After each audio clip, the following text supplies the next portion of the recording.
welcome to another episode of Johnsequitur. Today we're going to talk about football, Tim Tebow, kneeling, narratives, religion, and basically your ideals being represented in a sports arena. Football is a game in which you move an object from one side of a plane to the other side of a plane, and you use behemoth men to crush each other in order to do this. That is all football is. And yet it has some microcosms and some things that represent life in a small way if you really break it apart. And the person who did this best ever was Chuck Klosterman. He wrote an article about the NFL in a book called Eating the Dinosaur, and I'm going to put that in the link below. I want you to read the entire thing, but I'm going to read a couple select excerpts from it. So I'm going to be looking that way. You're going to be listening. Cool? Okay, here we go. This is the genius of the NFL and how they came to power long before they had their own network. The league can always make people think they're having specific experiences they desire, even if they're actually experiencing the opposite. Pete Rozelle, the greatest sports commissioner in world history, did this better than anyone. He convinced America that football was conservative. During the 1970s, he tried to stop NFL players from having long locks and facial hair, and he mostly succeeded. And even when he failed, as with the Jets' Joe Namath and the miscreants on the Raiders, those failures worked in the league's advantage by appealing to the anti-authority minority. He created a seamless relationship with NFL Films, an organization that specialized in cinematically lionizing the most old-school elements of the game. Blood, mud, the frozen breath, Jack Lambert's missing teeth, etc. He fostered the idea of the Dallas Cowboys as America's team, led by the devout Catholic quarterback who had served in Vietnam. He made football replace baseball in every meaningful nationalistic way, and he did this while simultaneously convincing all the league's owners to adopt revenue sharing, arguably the most successful form of socialism in U.S. history. The reason the NFL is so dominant is because the NFL is basically Marxist. That was Rozelle's greatest coup, and everybody knows it, but you'd never guess from watching the NFL Network. Marxism is not a talking point, and that's smart, too. The mechanics of distraction are not to be seen. So I'm going to name you some people here, okay? These people innovated different kinds of offenses. Bill Walsh came up with a West Coast offense.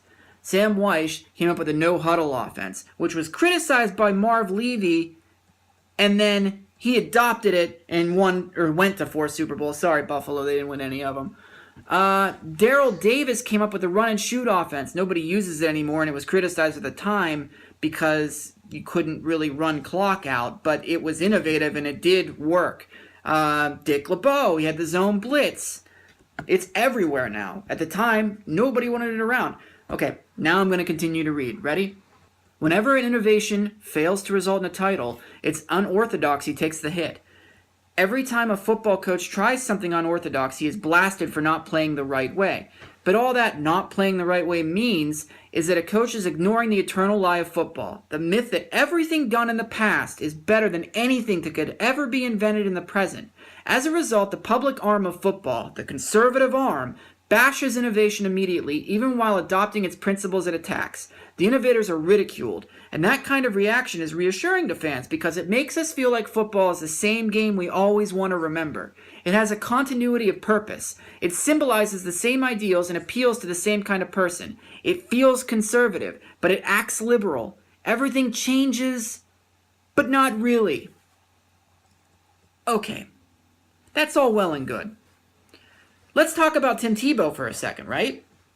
I've seen a lot of different memes saying that people bashed Tim Tebow for being a Christian, but they are okay with athletes kneeling. Now, we'll get to the kneeling in a second, but I want to review everything I can about Tim Tebow first.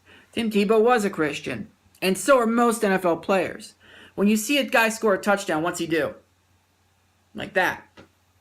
In fact, one Bills receiver once dropped a ball in the end zone that would have won the game in overtime for his team and said, "I don't think God wanted me to win today." He blamed God, which meant he is a Christian, right? This happens all the time. So where did this come from? Where did this belief that people were criticizing Tebow for being Christian come from?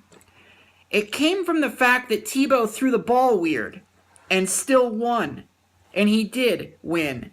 Let's talk about his stats for a second in 2011. In 2011, he played in 11 games and went 7-4. He had a 46% completion percentage, not that great. He had 1,700 yards passing in 11 games, not that great. 12 touchdowns, and he also had 6 rushing touchdowns. Now, the important thing is that his team went on a 6-game winning streak, won the division, came back from being 1-4, and won a playoff game against the Steelers. Do you remember this? And here we go. First snap of the overtime. The Broncos have been in 3 overtime games this year. They won them all. Got him. Got him at the 40. It's Thomas at the 50. Stiff arm got him free to the 30. To the 20. Thomas to the 10. Denver's going on to New England. They win it on the first play of overtime. Possession to close it out. They do it on the very first play. Yeah, that happened. Then they went on to New England and got their asses kicked. But the thing with Tebow was, he won. He set a record, it was either a Broncos record or an NFL record, I'm not sure, for winning drives, fourth quarter winning drives or overtime winning drives in a season by a guy. That's a guy who, quote, can't play. No matter how many times experts would say, this guy can't throw a football, he kept winning. And at the end of the season, after being beat by New England, who was incredible, like they always are, he was traded to New York to be a tight end. The guy was winning. So what do they pin it on? Well, they pinned it on the fact that he was a distraction who was Christian. Why? Because the narrative is if you can't throw a football correctly, then you shouldn't be playing football. If you want guys who are paid to analyze drafts, like Mel Kiper, who's a piece of shit, who gets literally paid to be wrong over and over again, then you have to keep a narrative. And the narrative is throw this way, not that way. And you definitely can't just be a guy who gets touchdowns by running after throwing 11 of 33 but not having any interceptions. You can't do that. You have to throw correctly. If you keep winning, but you're not doing things right, you're going to cost a lot of people their jobs. Is this exactly what happened? Do I sound like Alex Jones right now? Maybe. But I was alive in 2011, and so were all of you. What team in their right mind would pass up a guy who wins? Would the Browns pass him up?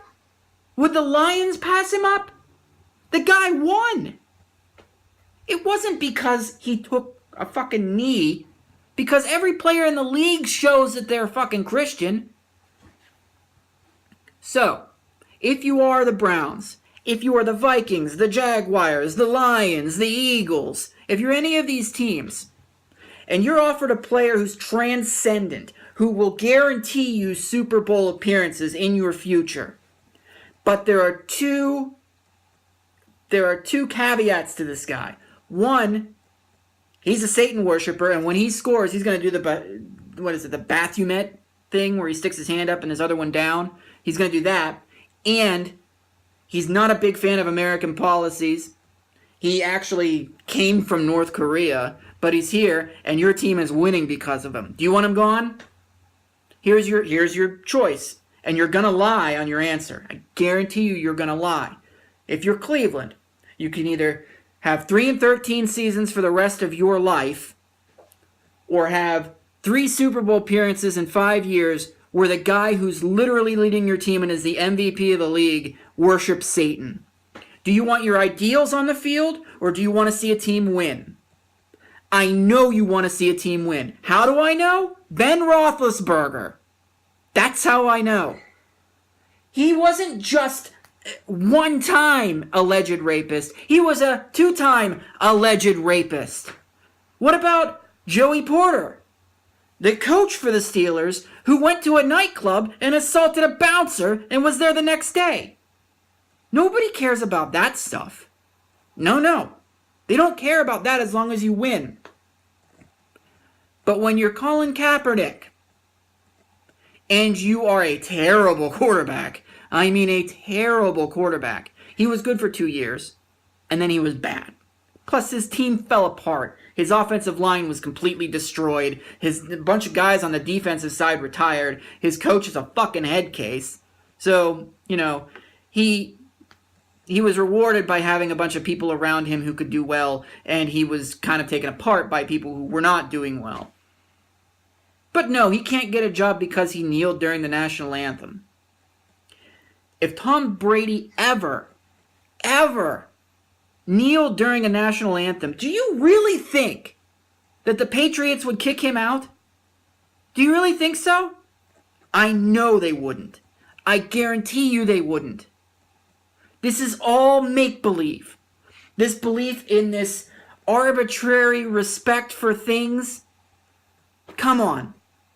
How many of you sit at home during... Okay, for one thing, the NFL doesn't even show the national anthem except for the Super Bowl, so you don't get a chance to stand up at home and take your hat off in front of your couch, which you wouldn't do anyway because the NHL plays the national anthem almost every night, and all of the people who are complaining about this, they do not stand up in their house. They don't. They're probably arguing with their wife about being quiet because they gotta watch their sports ball. And you know what's weird about the NHL? They're made up of mostly Russians, Finnish players, Swedish players, Canadian players, and they're forced to sit here and listen to the American national anthem because fuck you, world. It's very simple. You do not actually care. You do not actually care. What you care about is having an opinion on something that everybody else has an opinion on. But when it comes right down to it, if every one of your players kneels, you're going to watch. Don't tell me you're not going to watch. Football is moving a ball from here to there. And somehow, despite the absurd stupidity of it all, it is the most entertaining thing that you can find on television. Bar none. So while you think you care about it, you don't. And you know what else? The NFL loves that you care about it. They love it. They love that you think you care about it. If you really have a problem with it, my suggestion would be never talk about it again. Because if you have a problem that they're protesting something, a protest is a way to get attention. And if you don't want attention to whatever fake thing you think it is that they're doing because you have it wrong, then don't talk about it. And the protest does nothing. But whatever. We're all very, very, very bored, and we love arguing. Have a good night, everybody, and don't burn my house down for having a different opinion.